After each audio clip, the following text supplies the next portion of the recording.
நினைத்து நினைத்து பார்த்தேன், நெருங்கி விலகி நடந்தேன். உன்னால் தானே நானே வாழ்கிறேன். ஓ,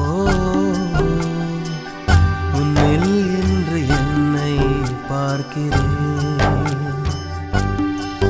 எடுத்து படித்து முடிக்கும் முன்னே எரியும் கடிதம் எதற்கு பெண்ணே?